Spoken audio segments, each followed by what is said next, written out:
Sekarang ni memang kita dah lantik penolong-penolong pendaftar ni di parti-parti ni. Jadi kita dah buat keputusan. On top of that, we will appoint 2 more for each adun, for each party. 2 more? 2 more for each don, each party. Maksudnya sebelum ni Sebelum ni apa minta bagi begitu saja. Tak ada guideline. Yang problemnya kalau dia bekerja betul tak apa parti ni. Ini lantik aja tapi tak ada pendaftar. Itu yang dia nak, kalau 6 bulan tak apa, kita nak potong nama dia. Tukar orang lain. You know? Macam puah tu baguslah. Sampai tak cukup orang. Tapi hopefully dia ambil borang, pulanglah balik. No problem borang. Anytime datang ke Selangor. Sekarang lah dah banyak dah cetak. Dan kalau besok dah susah sangat, mungkin kita tak harga sikit lah. No, that joke. Dia pasal free ni, tu yang susah tu. Yang name list itu akan di-approve tak? Yang dua penolong pendaftar setiap tu? Ya, kita parti akan kemuka lah. Okay. Satu parti dua. Satu don. Macam mana dia nak bagi-bagi? For example, katalah di AP dia dapat katalah 200 lah Selangor. So where they want to distribute, up to them lah. Ini just a guideline. At least some guideline. Not like before. Minta 100. Maksudnya sekarang sudah boleh submit. Today cabinet meeting untuk meluluskan pindahan tu supaya process delegation. Kita melibatkan perpindahan. No. Ini we worry very much when we appoint penolong pendaftar, sekali ada parti kata ini tak sah, habis parti ni. Calon-calon yang telah didaftar. Betul. Jadi we have to very careful when we appoint. Mesti diluluskan oleh Agong ataupun just setakat SPR ataupun minister atau macam mana. Kita kena putuskan itu supaya tak timbul orang akan komplain. Maksudnya sekarang polisi itu dalam peringkat mana? Di cabinet today. Okay. Kita bincang supaya anybody yang kita lantik itu sebagai penolong pendaftar, dan sekarang ni ketua pendaftar. Ketua pendaftar is my secretary SPR.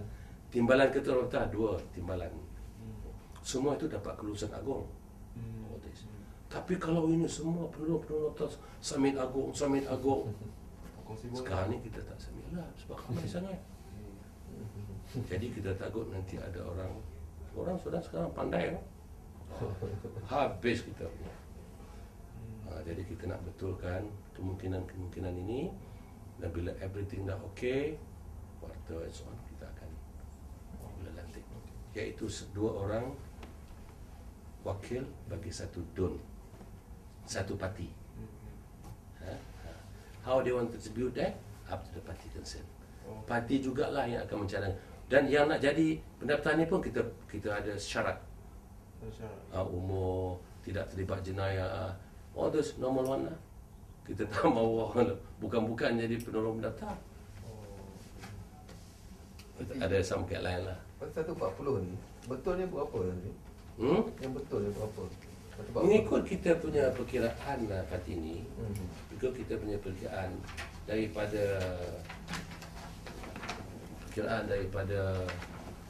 selepas election, first quarter of 2008, March, sehingga first quarter of 2010, yang mendaftar dengan kita daripada semualah ialah 569. Saya akan beri ni Melayu 62%, Cina 23% beri. Jadi kalau ikut ini, kita punya kiraan 2 Melayu, 1 Cina. Terbalik tu. Lebih kurang dengan dia macam struktur populasi lah.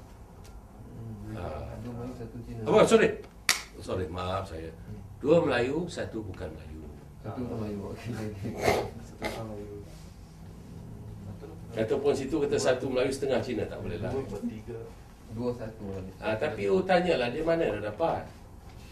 Tapi untuk pendaftaran bulan Mei, ya, pendaftaran bulan Mei.